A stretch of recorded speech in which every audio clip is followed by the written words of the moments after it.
Thank you.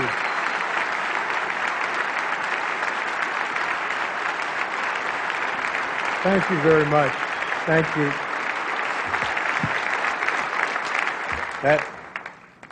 That's the lowest I've ever seen Dick Vitale since the owner of the Detroit Pistons called him in and told him he should go into broadcasting. Right? I can't tell you what an honor it is to even be mentioned in the same breath with an Arthur Ashe. This is something I certainly will treasure forever. But as was said on the tape, I don't have one of those things going to cue cards, so I'm going to speak longer than anybody else has spoken tonight. That's the way it goes. Time is very precious to me. I don't know how much I have left, and I have some things that I would like to say. Hopefully, at the end, I'll have something that will be important to other people, too. But I can't help it. Now, when I'm fighting cancer, everybody knows that. And people ask me all the time about how you go through your life and how's your day. And nothing has changed for me, as Dick said. I'm a very emotional, passionate man. I can't help it. That's being the son of Rocco and Angelina Valvano. That just comes with the territory. Right? We hug, we kiss, we love. And when people say to me, how do you get through life or each day, it's the same thing. To me, there are three things we all should do every day. If we do this every day of our life, you're going to have, what a wonderful, number one is laugh. You should laugh every day. Number two is think. You should spend some time in thought. And number three is you should have your emotions moved to tears. Could be happiness or joy. But think about it. If you laugh, you think, and you cry, that's a full day. That's a heck of a day. You do that 7 days a week, you're going to have something special. And so, I can't help. I rode on the plane up today with Mike Krzyzewski, my good friend and a wonderful coach, but people don't realize he's a 10 times better person than he is a coach, and we know he's a great coach. He's meant a lot to me in these last 5 or 6 months of my battle. But when I look at Mike, I think we competed against each other as players. I coached against him for 15 years, and I always have to think about what's important in life is to think, to me, of three things: where you started, where you are, and where you're going to be. Those are the three things that I try and do every day. And, you know, when I think about getting up and giving a speech, I can't help it. I have to remember the first speech I ever gave.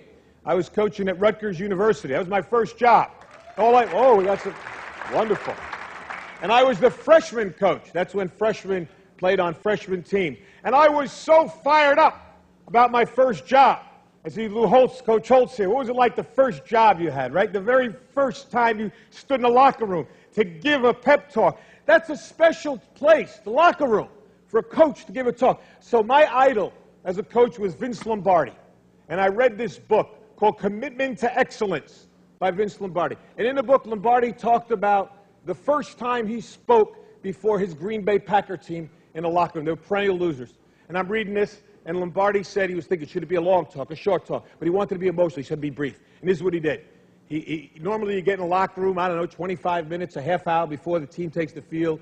You do your little X and O's, and then you give the great Newt Rockety talk. We all do. Speech number 84. You pull them right out. You get ready. Get your squad ready. This is the first one I ever gave. And I read this thing, Lombardi, what he said was he didn't go in.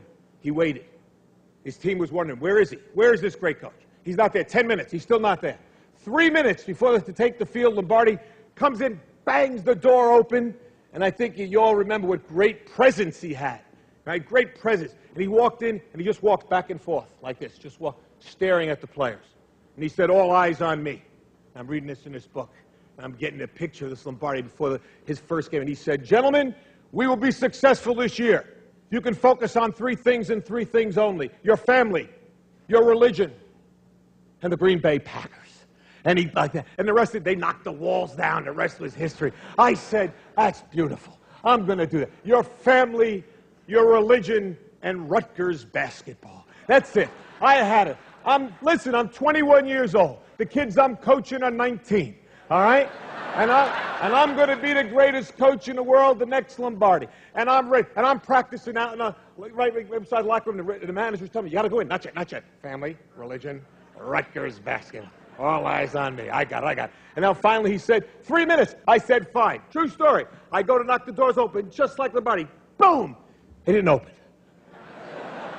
I almost broke my arm. I was like, you know, it was when it didn't open. Now I'm down. The players are looking. You know, coach, help the coach up. Help him up. You know? And now I did like Lombardi. I walked back and forth, right? And I was going like that with my arm, get the feeling back in it. And finally I said, gentlemen, all eyes on me. These kids wanted to play. They're 19. Let's go. I said, gentlemen, we'll be successful this year if you can focus on 3 things and 3 things only. They said, yeah. I said, your family, your religion, and the Green Bay Packers, I told them. I did that. I remember that.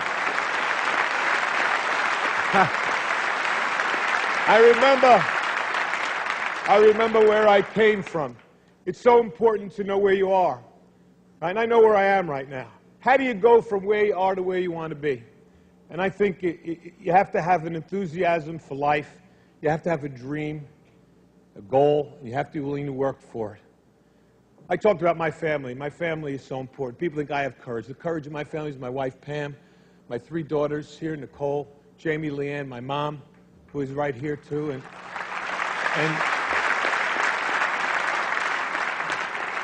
And that screen is flashing up there 30 seconds like I care about that screen right now, huh? I got tumors all over my body. I'm worried about some guy in the back going 30 seconds, huh? You got a lot. Hey, phenomenal, buddy. You got a lot.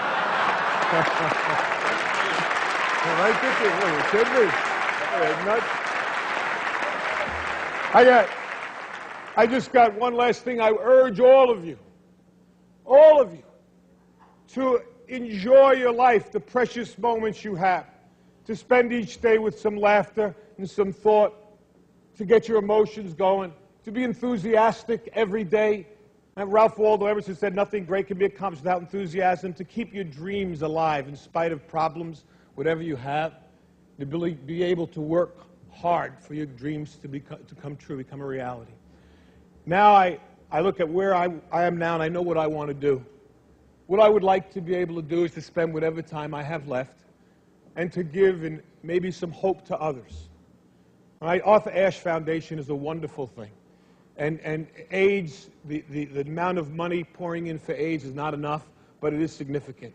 But if I told you it's 10 times the amount that comes in for cancer research, I also tell you that 500,000 people will die this year of cancer.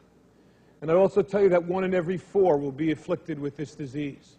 And yet, for somehow, we seem to have put it in a little bit of the background. I want to bring it back on the front table. We need your help. I need your help. We need money for research. It may not save my life.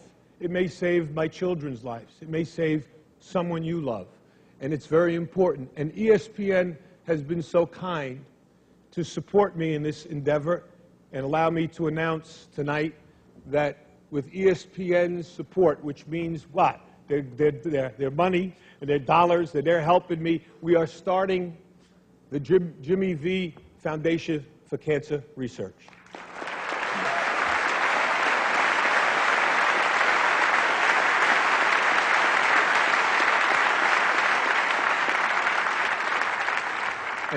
And its motto is, don't give up, don't ever give up.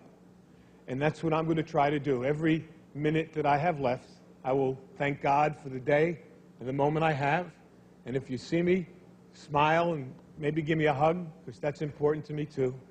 But try, if you can, to support, whether it's AIDS or the Cancer Foundation, so that someone else might survive, might prosper, and might actually be cured of this dreaded disease. I can't thank ESPN enough for allowing this to happen, and I'm going to work as hard as I can, for cancer research, and hopefully maybe we'll have some cures and some breakthroughs. And I'd like to think I'm going to fight my brains out to be back here again next year for the Arthur Ashe recipient. I want to give it next year.